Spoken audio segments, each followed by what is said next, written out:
Quand l'aurore effeuilla ses roses matinales, le fils chéri d'Ulysse, incontinent levé, se vêtit, en sautoir mit un glaive éprouvé, noua sur ses pieds blancs de superbes sandales, puis sortit de sa chambre, imposant comme un dieu.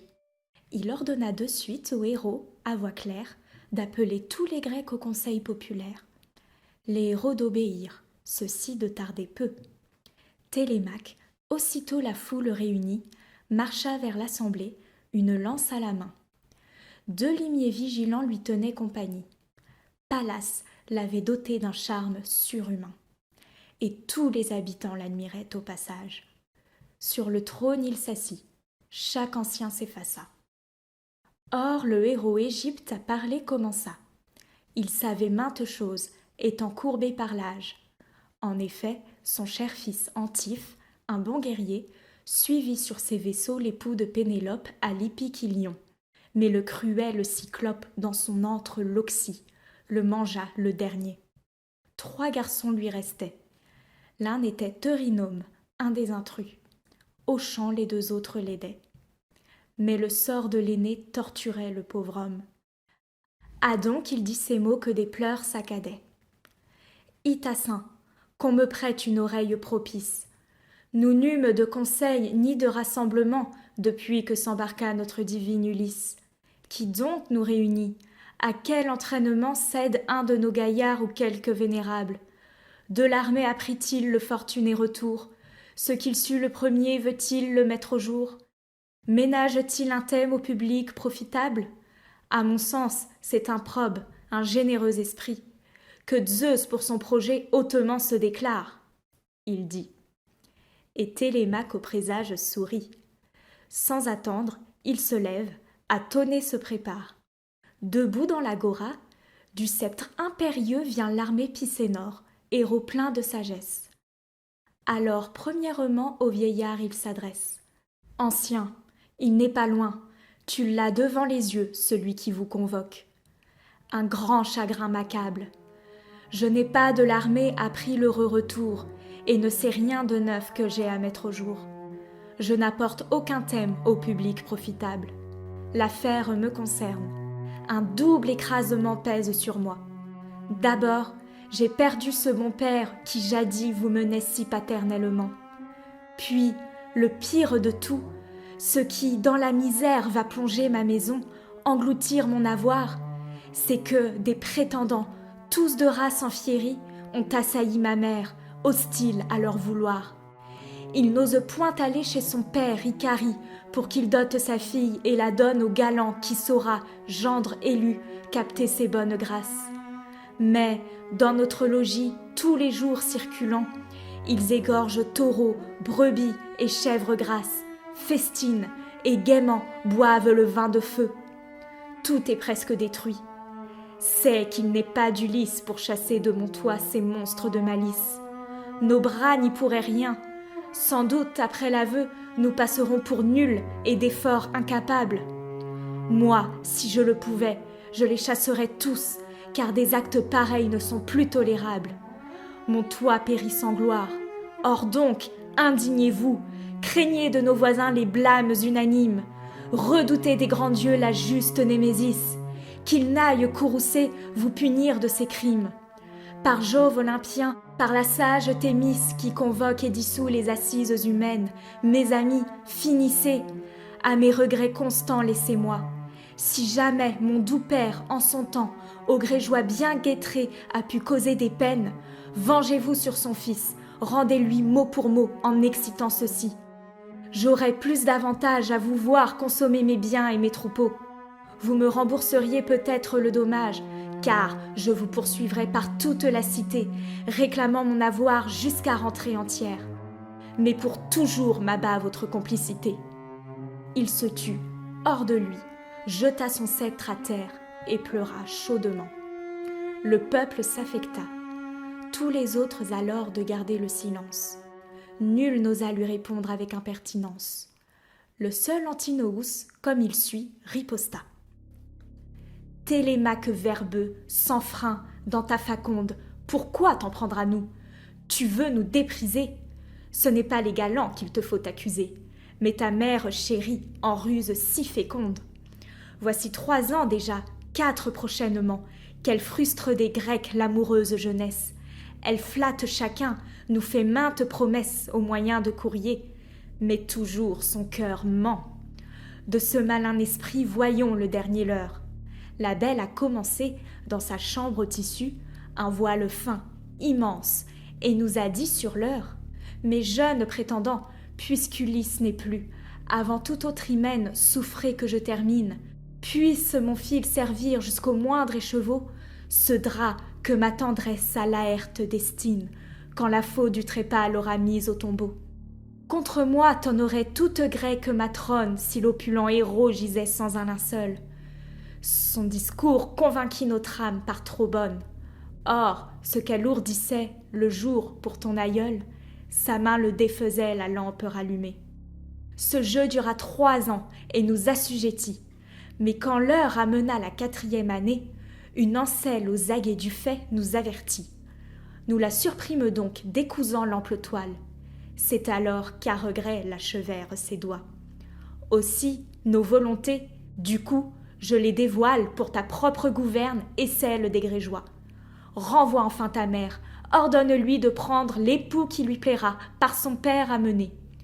Que si longtemps encore elle veut nous offendre, se fiant dans son âme au beau don d'Athénée, à son aiguille instruite, à ses façons traîtresses, rien de tel ne s'est dit des femmes d'autrefois, de ces Grecs d'élite aux magnifiques tresses, comme Alcmène, Trio, Mycène, enfants de roi. Nul en habileté n'égalait Pénélope. Sache qu'elle exécute un funeste destin, car sur tes biens, ton or s'abattra notre essaim, tant qu'elle nourrira ce penchant misanthrope que lui soufflent les dieux. Si son nom brille ainsi, toi, tu regretteras ta fortune soustraite. Nous n'irons dans nos champs, dans aucune retraite, avant qu'un époux grec soit par elle choisi. En ces mots répliqua le prudent Télémaque. Antine, je ne puis de moi-même expulser celle qui me conçut, m'éleva. Loin d'Ithaque qu'Ulysse est mort, où vit? Comment indemniser Icare si j'allais congédier sa fille? Outre mon père, un dieu bientôt me punirait. En quittant la maison, ma mère attesterait l'implacable Érynie. Enfin, chaque famille m'aurait en haine. Aussi ne dirai-je ces mots. Si vos prétentions ne sont pas satisfaites, sortez de mon palais, préparez d'autres fêtes, vous ruinant ensemble en vos propres enclos. Mais si vous estimez plus doux et plus pratique de consommer d'un seul tout le matériel, faites-le. Quant à moi, j'invoquerai le ciel afin que, châtiant votre œuvre despotique, Zeus vous fasse expirer sans vengeance en ces lieux. Il dit. Et Jupiter, qui voit tout, pour augure fit s'envoler d'un mont 2 aigles merveilleux.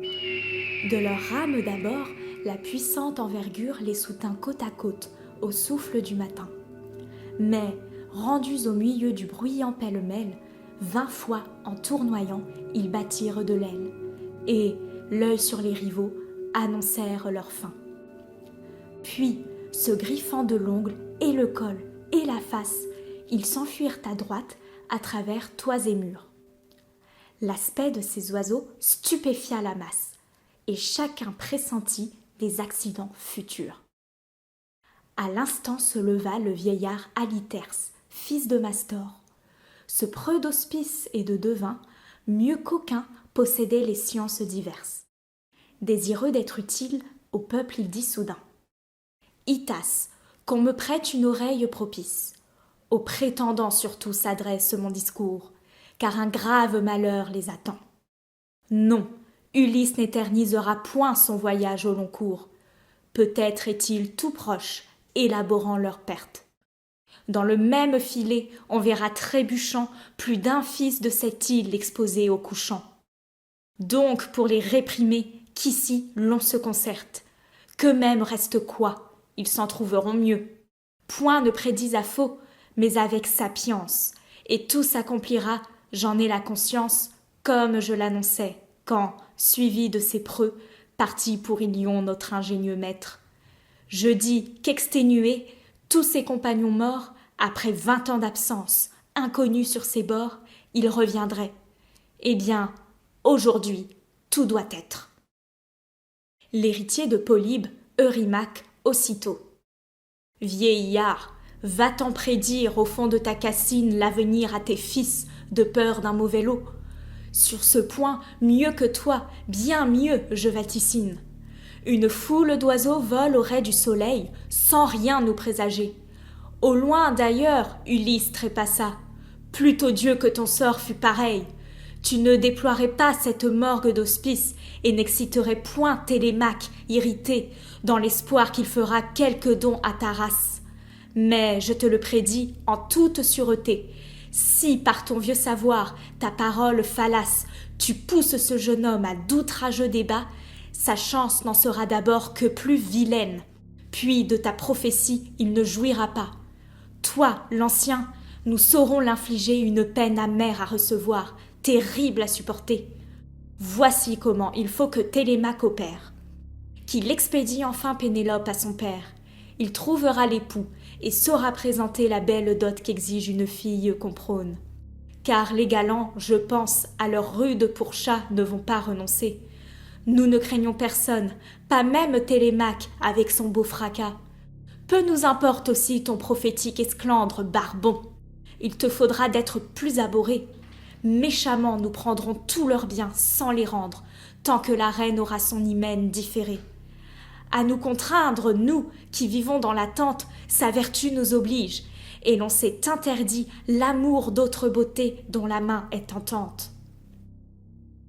Le prudent Télémaque, alors, lui répondit « Eurymaque, et vous tous, illustres Philogames, vous ne me verrez plus priant ni sermonnant. Les dieux, les Achéens, savent tout maintenant. Mais, tôt, pourvoyez-moi d'un navire à 20 rames, afin qu'à main rivage il aille me poussant. Je veux courir à Sparte, à Pylos je veux tendre, pour rechercher mon père, indécouvrable absent, pour voir si l'on m'en parle, et si je puis entendre cette voix de Jupin qui fait l'homme immortel. Mon père est-il en vie, et déjà même en route, je dois attendre 1 an, quelque effort qu'il m'en coûte. Mais si finalement son trépas est réel, alors en vérité, rejoignant mes murailles, j'élèverai sa tombe, et, tout rite observé, j'inviterai ma mère à d'autres épousailles. À ces mots, il s'assied, et Mentor s'est levé. Jadis, en s'embarquant, l'irréprochable Ulysse chargea ce vieil ami du soin de sa maison et plaça tous ses biens sous sa haute police. Désireux d'être utile, il parla sur ce ton. « Itassin, qu'on me prête une oreille attentive. Que nul roi couronné ne soit dorénavant doux, affable, correct, d'équité positive, mais se montre toujours cruel et décevant, puisqu'aucun d'entre vous n'a gardé la mémoire de ce divin Ulysse, au joug si paternel. Après tout, peu me chaud que leur fourbe notoire inspire aux poursuiveurs maint acte criminel, car ils vont ruinant, au péril de leur tête, le palais d'un monarque enterré selon eux. Mais j'en veux au public de vos langues muettes. Vous ne réprimez point par des discours nerveux ce petit corps d'intrus, quand pour vous est le nombre. » Léocrite, le fils d'Événor, à cela. « Irasciblement tort, vieux fou, qu'as-tu dit là pour nous faire assaillir? Nous pourrions sans encombre défier tous les chocs quand nous jouons des dents. Si tout à coup, chez lui, le même roi d'Ithaque nous trouvant attablés par une brusque attaque songeait à démolir les nobles prétendants, du retour désiré ne jouirait sa femme, car, en se mesurant contre tant de rivaux, tristement il mourrait. Donc folle l'État réclame. Mais allons, que chacun retourne à ses travaux. Alithère et Mentor, vieux compagnons d'Ulysse, de son fils presseront le maritime exploit. Mais au lieu de partir, je crois que ce novice recevant des courriers restera sous son toit. » Cela dit, vivement, il rompit l'assemblée. Dans sa demeure alors rentra tout Achéen. Chaque galant courut au seuil odysséen.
Télémaque alla seul sur la rive salée, trempa ses mains dans l'onde et conjura Pallas.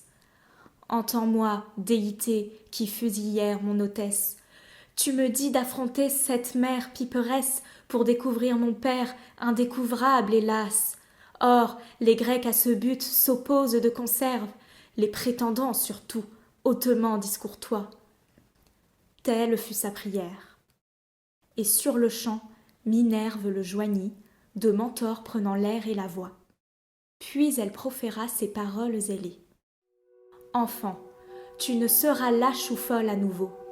D'Ulysse, si tu tiens ce courageux cerveau qui réglait son discours, ses œuvres signalées, ni stérile ni vain ne sera ton trajet. Si Pénélope et lui n'ont rougi tes artères, je n'attends rien de bon de l'actuel projet. En effet, peu d'enfants ressemblent à leur père. Pires sont la plupart, peu deviennent meilleurs. Mais comme tu vivras sans erreur, sans faiblesse, que tu n'as point d'Ulysse oublié la sagesse, je vois tes beaux dessins sous d'heureuses couleurs. Donc méprise aujourd'hui l'astuce et les menées des intrus. Ils ne sont ni justes, ni prudents. Ils n'ont pas vu la mort, les noires destinées qui les pressent et vont les perdre en même temps. Bientôt s'effectuera le départ que tu rêves, car moi, l'ancienne amie de ton père adoré, j'équiperai ta nef, je t'accompagnerai. Or, pour ton logis, abandonne ces grèves, fais tes provisions, dans des vases tiens-les, mets le vin dans des pots, en des cuirs la farine, moelle du genre humain. Moi, parmi la marine, j'élirai des nochers qui viendront sans délai. 100 vaisseaux, vieux ou neufs, bordent l'île d'Ithaque. Je prendrai la carène aux meilleurs avirons, et, sitôt en état, au loin nous voguerons. La jovienne Pallas se tut, et Télémaque ne traîna davantage après ces mots divins. Au palais il rentra, pris de douleur amère. Il trouva dans la cour les galants, toujours vains, dépouillant des chevreaux, flambant des porcs à terre. Antinous, riant, courut l'interpeller, s'empara de sa main et lui dit à voix haute: Télémaque verbeux, sans frein, de mal parler, comme de mal agir, ne commet plus la faute. Viens plutôt comme avant manger et boire à flot. Les Grecs te fourniront toutes choses complètes, la nef de bons rameurs pour t'en aller en quête de ton illustre père à la sainte Pylos. En ces mots répondit le prudent Télémaque. Antine, je ne puis banqueter désormais avec des insolents, ni m'amuser en paix. N'est-ce donc pas assez que, mon toit Plusiaque, vous l'ayez appauvri quand j'étais un enfant? Présentement adulte, à des bouches notables puisant l'instruction, et mon cœur s'échauffant, j'appellerai sur vous les Caires redoutables, qu'à Pylos je m'en aille ou que je reste ici. Mais, comme passager, je pars, je le proclame, car je n'ai pas de nef, pas une seule rame, et sans doute cela vous parut mieux ainsi. Sur ce, d'Antinous sa main quitta l'étreinte brusquement.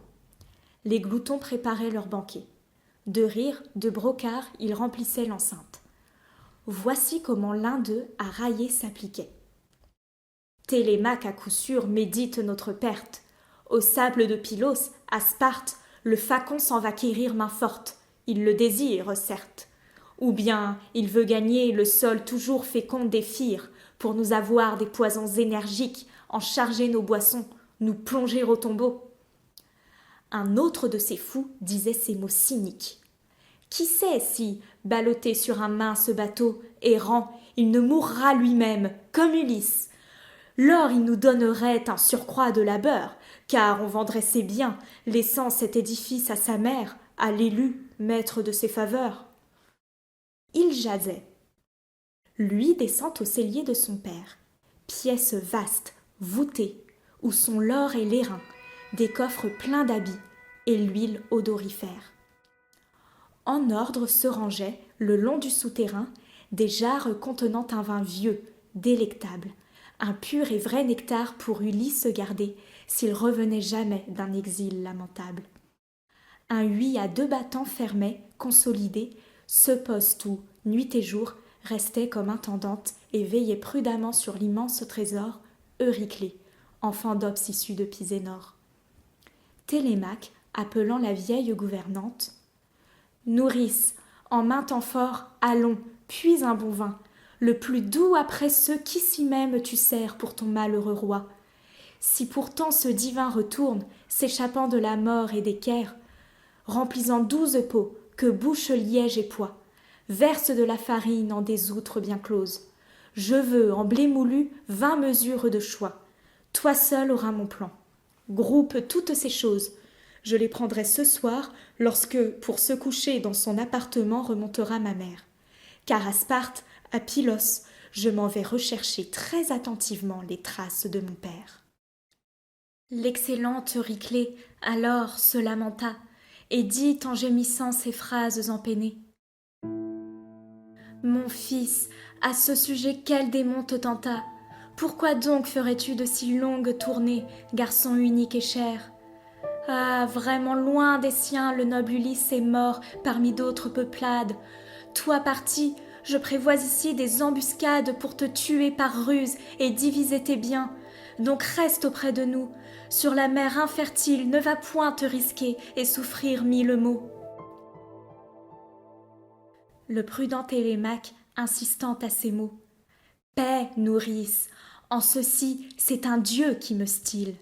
Mais jure-moi qu'avant 11 ou 12 soleils, tu n'instruiras de rien ma mère si parfaite, à moins que, sachant tout, elle ne me regrette, car les pleurs gâteraient ses charmes non pareils. Il dit. Par les grands dieux jura la bonne vieille. Après avoir juré, terminé son serment, elle puisa le vin à l'amphore vermeille et mit dans de bons cuirs la poudre de froment. Télémaque remonte et joint la bande hostile. Or, voici ce que fait la déesse aux yeux pères. Sous les traits du jeune homme, elle parcourt la ville et partout accostant des promeneurs divers, les cite pour le soir sur son bateau stellaire. Elle en obtenait un, d'ailleurs, de Noémon, fils illustre de Frone, heureux de lui complaire. Le soleil se coucha, l'ombre remplit l'horizon. Minerve tire alors le navire vers l'onde, le pourvoi du gréement pour la mer opportun, et l'ancre au bout du port. Tout son robuste monde l'entourait, et son verbe aiguillonnait chacun. La déesse aux yeux pères imagine autre chose. Du généreux Ulysse, elle atteint le palais, s'approche des buveurs, de pavots les arrose. Abusés, de leurs doigts tombent les gobelets. Tous alors se levant, la paupière alourdie, se hâtent vers leur toit et cèdent au sommeil. Reprenant de Mentor les traits, la voix hardie, Minerve au Jouvenceau donne aussitôt l'éveil et l'invite à quitter sa belle résidence. Télémaque, déjà tes rameurs bien guettrés sont assis sur leur banc, réclamant ta présence. Allons, ne restons pas plus longtemps arriérés, Pallas Minerve dit. Et soudain, le précède. Lui, de la déité, suit les pas résolus. Arrivés à la nef, au bord de la mer tiède, ils trouvèrent rangés leurs compagnes chevelus. Télémaque, avec feu, les harangue de suite. Amis, vite, apportons nos vivres, tout est prêt dans mon logis. Du cas, ma mère n'est instruite, ni ses femmes non plus, rien qu'une à mon secret. Il dit. Va le premier, tous suivent plein de verve. Les vivres transportés dans la solide nef, on les plaça, selon l'avis du jeune chef. Télémaque gagna le pont après Minerve, qui prit place à la poupe, et sur le même rang il s'assit. Les marins délièrent le câble, et, montant tour à tour, chacun fut à son banc. Pallas les appuya d'un vent très favorable, l'âcre zéphyr, clairon du gouffre ténébreux. Excitant ses nochers, le fils chéri d'Ulysse les dépêche aux agrès. Eux, prompts à leur service, dressent en un moment, au fond du coursier creux, le grand mât de sapin qu'étreignent des cordages. Puis ils tendent la voile avec du cuir tressé. Zéphyr la gonfle au centre, et, le bateau lancé, l'onde pourpre mugit autour des bastingages. La nef, coupant le flot, poursuivait son chemin. Tous les agrès fixés sur ce coureur modèle, l'équipage, emplissant des cratères de vin, fit des libations aux dieux, troupe éternelle, mais surtout à Pallas, la fille de Jupin. Elle, restant à bord, veilla jusqu'au matin.